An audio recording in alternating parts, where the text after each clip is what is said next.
Hello my beautiful brothers and sisters. In this video you are going to be listening more to my voice than to what you'll be watching on your screen, okay? My dear brothers and sisters, there is something going on, and when I saw this video I decided to react to it because this is a powerful message to we Nigerians. And not just that, the Ghanaian person that reacted to this video or that discussed this topic discussed it from a very unbiased point of view. Before now, I made a video about a Ghanaian by name Ruthless who cautioned Nigerian content creators in Ghana. This conversation will be one of the conversations that gave for my heart top.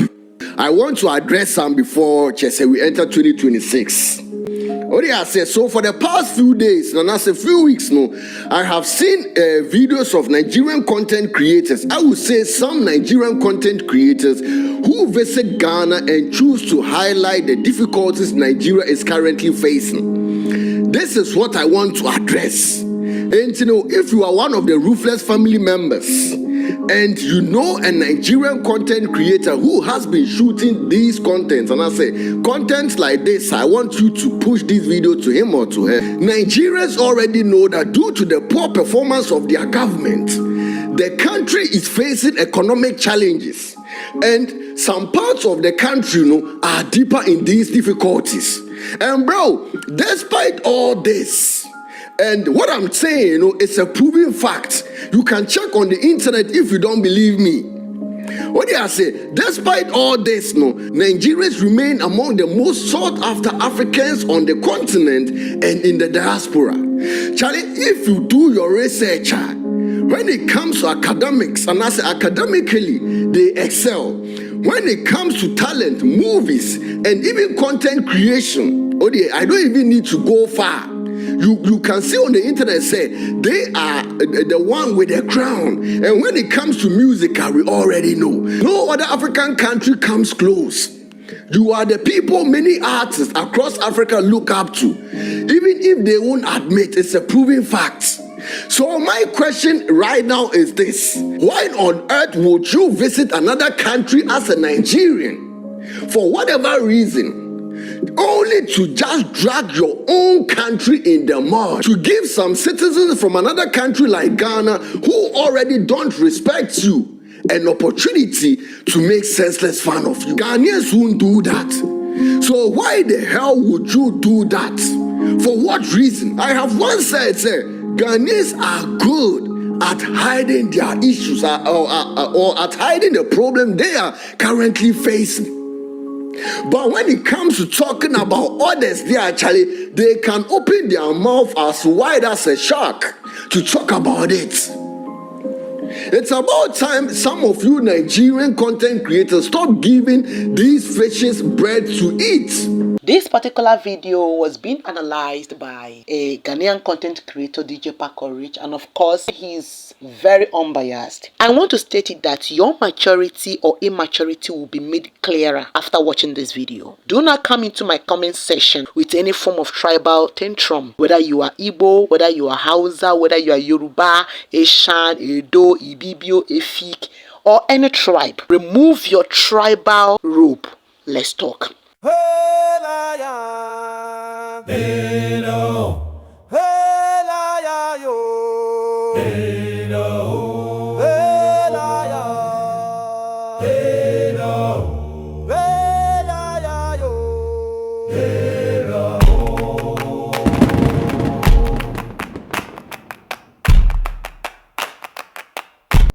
There is this African proverb that keeps ringing in my head, that he who that sells his brother to another man betrays himself. Because trust me, if you sell your brother to me, do you expect me to trust you? That is exactly what is happening between the people of Yoruba from Nigeria who are based in Ghana and the people of Ghana. I came across a video which speaks a lot of volume, and I know that this particular video will cause a lot of controversies, but you see, I'm the one that always believe in what is the truth.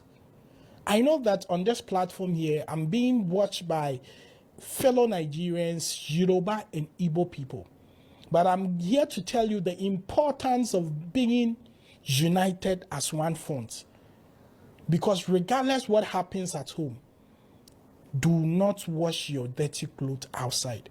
And this video will tell you why you shouldn't do that. But 2 months back, you had, Nigerians or Ghanaians at each other's throats when a man named as Igbo King in Ghana, and if you don't remember, let me show you his picture, Igbo King in Ghana, when his issue came up that he's about to establish a kingdom here in Ghana.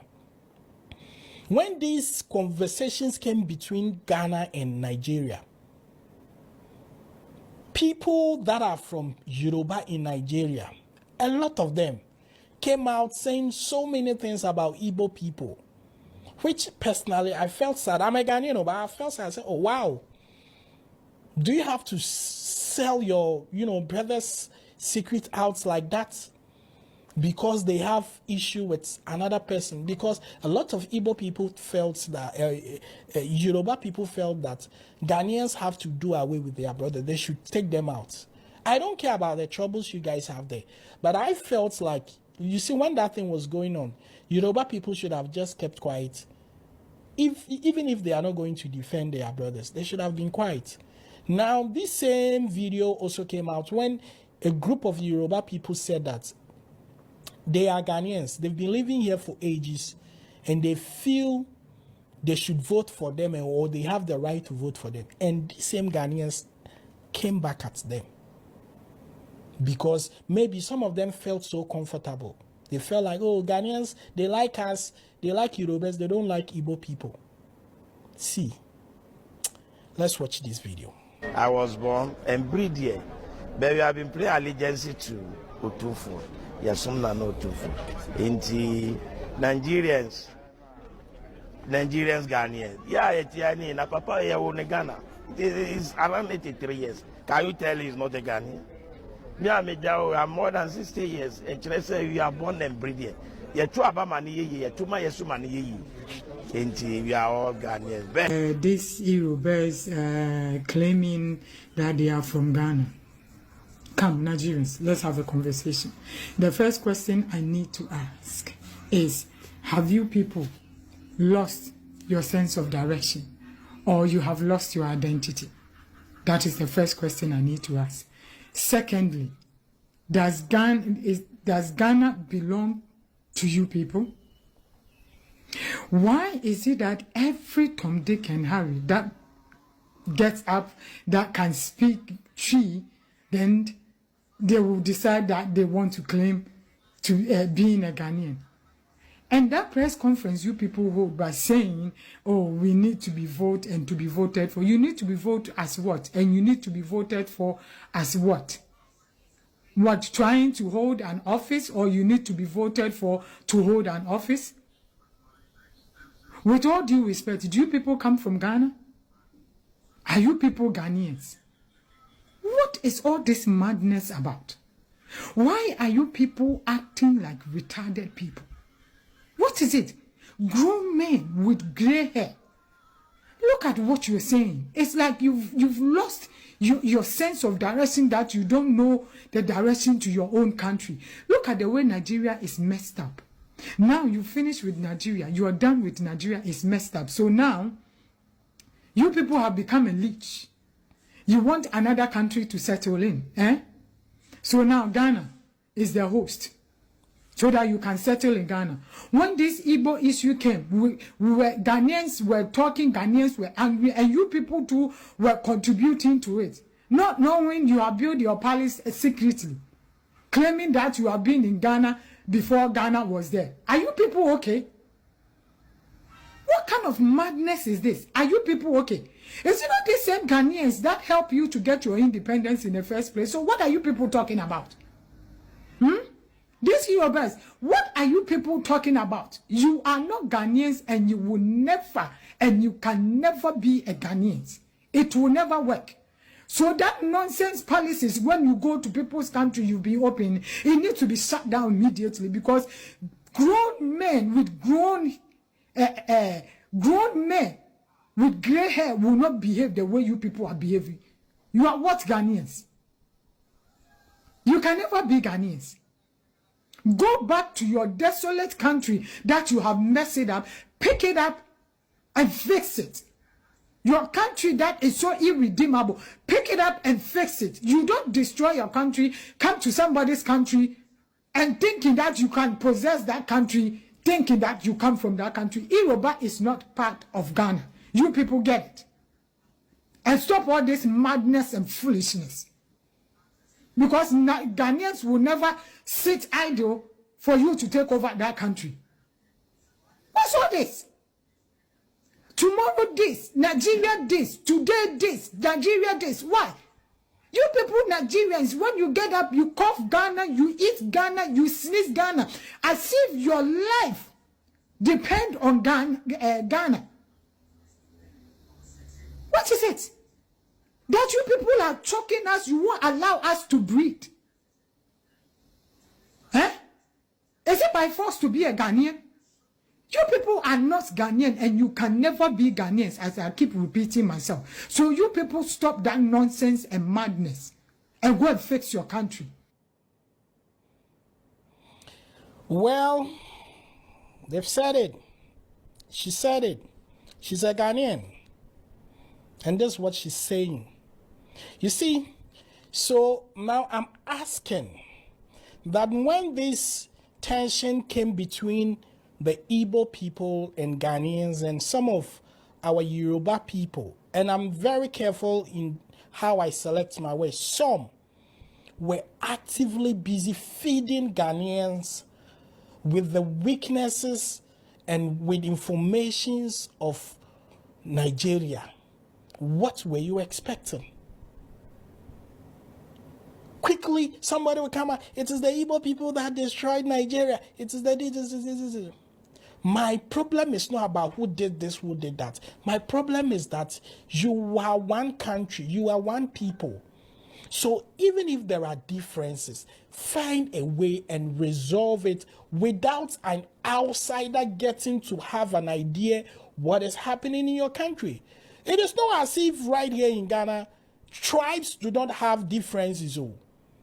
There are tension between some tribes here in Ghana. And even me speaking here, I am being very careful about mentioning that this tribe have issues with this tribe, but we know it ourselves. And so please, I am pleading with fellow Nigerians that, you see, there is a proverb in Ghana that meaning if you cut your tongue and you chew, not be any proper meat you chew be that. Your brother is your brother. Your countryman is your countryman. Whatever differences that you have, find a very peaceful way to resolve it and live with each other in peace and harmony. You see what is going on between American, Iran, Qatar, and other places.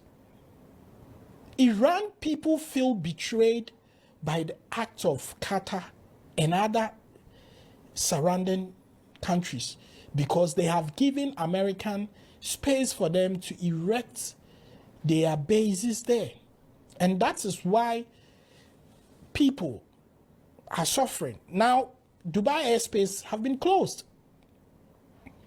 And so I'm pleading with fellow Yoruba and Igbo people that when things come up, please be mindful with your words and what you say. Because like the police will say, anything you say or do will be used against you someday. I don't care how emotional or blah, blah, blah, blah, blah, blah, blah you are. You see, most of these people that do these videos say these things about Nigerians. They are not even Ghanaians living in Ghana. They live in somebody's country. So for them, I don't even have time for them. I always believe that, you see, in this life, sometimes you might have to move somewhere to find your feet. So I'm careful about how I treat people when they are in my space. Yes, there are bad people, but you see, race doesn't know crime color. Crime can be for black, can be for white. Listening to this Ghanaian lady, hey, Ghanaians, your women can do better. Some of them do mount in front of camera with no facts, without anything meaningful to say. They will just come up here to blab, his emotions all over the place, repetition of words. And many of them are very timid, very naive, inexposed, and bitter. But come to think of it, we give them the knife, alright? Let us discuss this as Nigerians. And I know foreigners will also be listening to me. So let us go back to the beginning. I, Qinspride, many of you here do not actually know my tribe. Some of you are still guessing. I try as much as possible to make sure that my channel is a tribal. Yet, some of you enter my channel with tribalism. Now let me make it very clear, it will not work. I grew up in Igbo land. Honestly speaking, in my years there, I didn't hear of any spite against the Yorubas. We're going to be honest with ourselves. The Igbos, as at that time, had concerns, mostly with the houses, because of two things. First is their ruling power. Oh, why are houses always wanting to rule? Second is religion, because of the clash between the Christians and the Muslims in the north. So many Christians were killed during that time. Some Muslims were also killed. And so when you bring up the issue of houses, you see a lot of Igbos getting agitated that the Muslims are killing their people in the north. And again, this killing is not just about the Igbos. Every Christian in Nigeria resident in the north had to fight that particular issue, okay, irrespective of your tribe. Now for the Yorubas, except some personal opinions about the Yorubas, let me give an example. There was a time someone had what they had, so they told me, oh, I heard you want to marry a Yoruba man.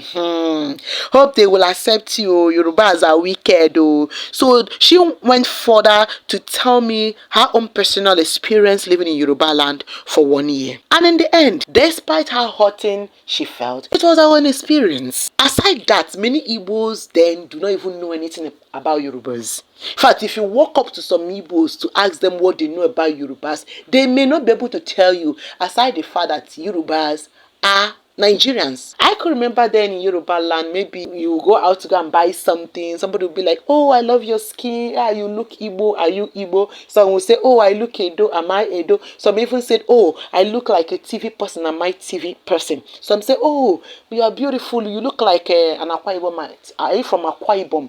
You know, that kind of a thing. I didn't hear negative things about the Igbos in Yoruba land, except that the Igbos are known to be so business minded, and that, oh, the Igbos can sell anything to you and you will buy. You hear this notion that, oh, anything that an Igbo man cannot sell, nobody can sell it. Some will tell you, oh, if you go to any place and you didn't see an Igbo man, oh, run from that place. Nothing fruitful is there. That's the major notion. And some maybe personal experiences.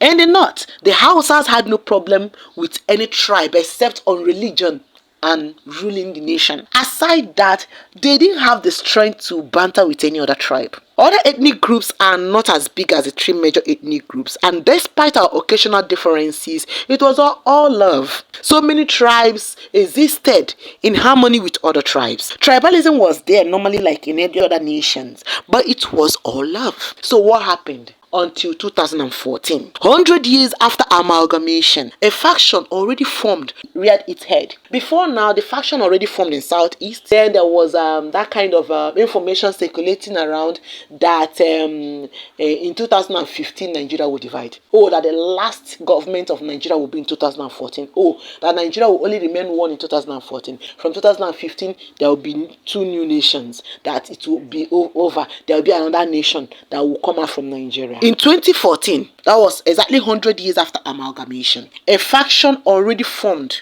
reared its head in Southeast, stating that Biafra should be granted referendum. From there, a lot of ugly storylines started rearing its head, all in the quest to move out of Nigeria. My people invited the international communities. It was aired in so many parts of the world. You will see a lot of white people in Scotland, in Finland, in so many nations carrying Biafran flags, both white and black people agitating for freedom of Biafra. To me, that is not a problem. It wasn't a problem then at all. However, the matter moved away from seeking for referendum to destroying the strength and the pillars of Nigeria by airing the happenings of Nigeria to the world. Not just airing it, it was aired in such a derogatory, in such a detestful, in such a very terrible manner. A powerful movement was formed aimed at doing one thing: destroy the reputation of Nigeria, drag the reputation of Nigeria, drag the image of Nigeria to the mud, and made it uninhabitable for the citizens. They labeled Nigeria as a zoo nation, and they called Nigeria Zoogeria. And they claim that they are not Nigerians but Biafrans. So if you're a foreigner listening to me now and you've been hearing of Zoogeria, please do not feel that it is because of, oh, people are animals in the nation, because of zoos in the nation. It was coined by a faction, by a group of people, all because they want to pull away from Nigeria, all because the referendum was not granted. This movement spread on social media, and anyone concerned or whoever that cares to know were made not to believe in the name Nigeria. It became a plague. So many Southeasterners criticized Nigeria at every slightest opportunity. It got to a point that even if you go to the Southeast, it will be a problem to raise the Nigerian flag. Every slightest opportunity they get in any country or even in Nigeria, they sliced and criticized Nigeria. In the Western world, so many white people mind their businesses, so they are not the type of people that are engaging. That's why in Africa, the two major nations that my brothers and sisters inhabited the most, that is South Africa and Ghana, these two places became a den for negative informations about Nigeria. Nigeria was labeled a zoo nation for no genuine reason by a movement with the sole aim of pulling out and forming their own nation. So they used the strategy: drag them, frustrate them, make the nation ungovernable, then you will break them. That is when they will sign the agreement. Let me tell you, it was my own people who want people to stay away from Nigerians that we are scammers. It was my brothers who told South Africans that Nigeria is a zoo nation and Nigerians in Nigeria are scammers. During the case of Hush Puppy, a lot of Nigerians, a lot of my brothers and sisters escalated it. My brothers discouraged South Africans and other nationals from entering Nigeria because they claimed that they will be scammed. You destroyed the image of Nigeria, claiming that you are not a Nigerian but Biafran. Those of you who went to these nations sliced Nigeria to these people, and gradually they became comfortable with the narrative. They became comfortable with the narrative that they started warning their own people about Nigerians and Nigeria based on what you told them. But remember, not all my brothers and sisters. So many of my brothers and sisters were also minding their businesses in these nations. And so many of them were also fighting my own brothers and sisters for saying such things against Nigeria. There are so many patriotic citizens from Southeast. There are so many patriotic citizens from South. There are so many patriotic citizens from Southwest. There are so many patriotic citizens from the North. Dear brothers and sisters, 90% of the foreigners dragging Nigerians and speaking ill about Nigerians or Nigeria are yet to encounter Nigerians. So many of them, they've not even met Nigerians in real life. Yet, they've formed an opinion, a bad opinion about Nigerians. The situation became worse during lockdown through now, when social media exploded, especially when the major head of the movement was arrested. Now, Biafran agitations wasn't only done by the Igbos. There were other people who joined the call. There were also other people who joined the call to drag Nigerians, irrespective of their tribe. It was a brother in Ghana who started a terrible movement against Nigeria and Nigerians. It was a brother who told Ghanaians not to rent houses to Nigerians, that we are scammers. It was a Ghanaian landlord who told us that our brothers came and warned them to be mindful of Nigerians in their compound and in their estates if they don't want to lose their houses. I don't know your gain for doing that. It was not only done by the Igbos, though. It was a particular Nigerian brother who claimed that their sister or their relative was kidnapped. This person is married to a Ghanaian. This person is actually one of the champions of demarketing Nigeria on social media. One of them had heartbreak in Nigeria, relocated to Ghana, tried to market Nigeria in their channel, but because of the quest to make money, it drove them into demarketing Nigeria. Later, so many of them started lying about Ghana being a safe haven. And many of my young brothers and sisters entered Ghana, and all of a sudden they started doing what shocked them and what didn't shock them about Ghana. Shame on you, evil people. We all condemn these acts. I started a movement 3 years ago to stop this menace. Gradually, many of my brothers and sisters joined this liberation movement to change the narrative, to change the image that my brothers and sisters destroyed.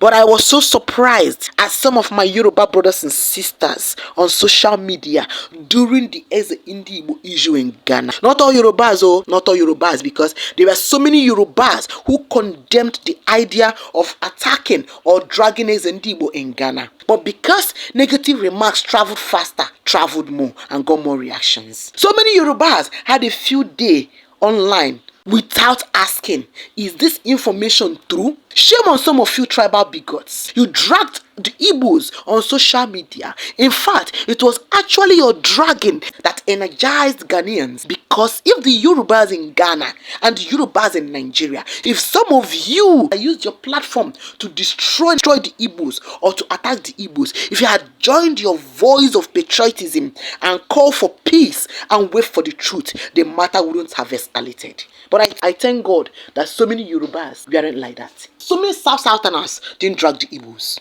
But you allowed the negative agitations of some of my Efulefu brothers to make you act exactly like them. What we preached against, do not wash your dirty linings outside. We did that due to an exploded tribalism. Yes, I know some said that the Igbo should bear the cross. I know. Because my brothers did a lot of damage to the image of Nigeria. Yet, I will still say it. There is something you should know. In as much as the greatest demarketers of my nation are Igbos, I also want to put it out here to you that the greatest marketers of Nigeria are equally the Igbos and Southerners. Go online and find out. The greatest champions of marketing Nigerians to the world via their social media platforms are the Southeasterners and the Southerners. Go and check. I'm not saying others are not marketing Nigeria, but go and check. Because one thing about the Southeasterners and the Southerners is that when they want to market something, they will move with all their strength, and they are very convincing. What does that tell you? That is to show you that there are good and bad people everywhere. Crime can be done by anyone. Good can be done by anyone. You can admonish your brother or drag your brother, but it should be for your brother. Never ever drag your brothers and sisters in the presence of your enemies or for the benefit of your enemies. Call a spade, but protect your brother. Those of you that know me in real life will tell you that I do not condone tribalism for any reason whatsoever. Have you bothered to ask why I don't drag these Ifulefu Nigerians in Ghana individually on my channel? Why I don't drag them individually with their real names or with their channel names and their faces? Have you asked why I do not use strong derogatory remark against them? Meanwhile, they are busy dragging me. That is the difference. No matter how lost and stupid they get, the fact remains that they are Nigerians. Hence, they are my brothers and sisters. They can't be Ghanaians. Tomorrow, Ghanaians will still spit them out. And I will still choose them any day, any time when they decide to have sense over Ghanaians or over foreigners. That's how it is. Do not wash the dirty linings of your brothers and sisters to outsiders. O ye Efulefu people. Now look at it. Let this be a lesson to us. As for the issue in Ghana, I do not know. It is left for the Ghanaian authority to decide.